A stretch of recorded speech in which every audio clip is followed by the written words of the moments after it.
ಬಸವಣ್ಣನವರ ಪರಿವಾರ ಮತ್ತು ಅವರ ಹಿನ್ನೆಲೆಯ ಮತ್ತು ವಿದ್ಯಾಭ್ಯಾಸದ ಕುರಿತು ನಾನು ತಿಳಿಸಲು ಇಚ್ಛಿಸುವೆನು. ಜಗಜ್ಯೋತಿ ಬಸವಣ್ಣನವರೆಂದು ಪ್ರಖ್ಯಾತರಾಗಿ 12ನೇ ಶತಮಾನದಲ್ಲಿ ಮಹಾಕ್ರಾಂತಿಯನ್ನು ನಡೆಸಿದರು. ಬಸವಣ್ಣನವರು ಭಾರತೀಯ ಸಾಮಾಜಿಕ ಸುಧಾರಕರಲ್ಲಿ ಅಗ್ರಗಣ್ಯರೆನಿಸಿಕೊಂಡಿದ್ದರು. ಎಲ್ಲ ಮಹಾತ್ತರ ಜೀವನದಲ್ಲಿ ನಡೆದಂತೆ ಬಸವಣ್ಣನವರ ಜೀವನದಲ್ಲಿಯೂ ಸಹ ಅನೇಕ ಪವಾಡಗಳು ನಡೆದಿರುವೆ.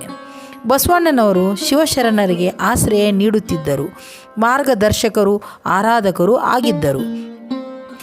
ಬಿಜಾಪುರ ಜಿಲ್ಲೆಯ ಬಾಗೇವಾಡಿ ಎಂಬ ಗ್ರಾಮದಲ್ಲಿ ಕ್ರಿಸ್ತಿಕ 1136ರಲ್ಲಿ ಬಸವಣ್ಣನವರು ಜನಿಸಿದ್ದರು.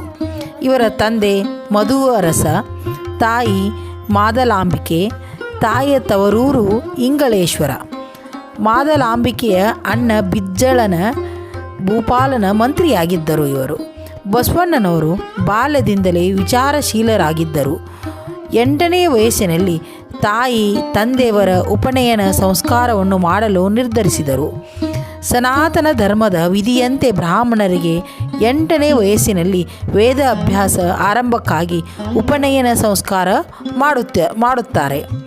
ಮಧು ಅರಸ ಮಗನಿಗೆ ಉಪನಯನ ಮಾಡಲು ಎಲ್ಲ ಸಿದ್ಧತೆ ಮಾಡಿಕೊಂಡಾಗಲೇ ಬಸವಣ್ಣನವರು ವಿವಿಧ ಪ್ರಶ್ನೆಗಳನ್ನು ಕೇಳುತ್ತಿದ್ದರು. ಯಜ್ಞೋಪವೀತ ಧಾರಣೆಯಿಂದ ಏನು ಪ್ರಯೋಜನ? ಸ್ತ್ರೀಯರಿಗೆ ಏಕೆ ಉಪನಯನ ಸಂಸ್ಕಾರವಿಲ್ಲ?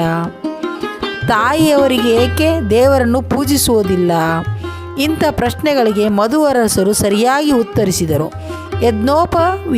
ಯಜ್ಞೋಪವೀತದ ಮಹತ್ವ ತಿಳಿಸಿದರು.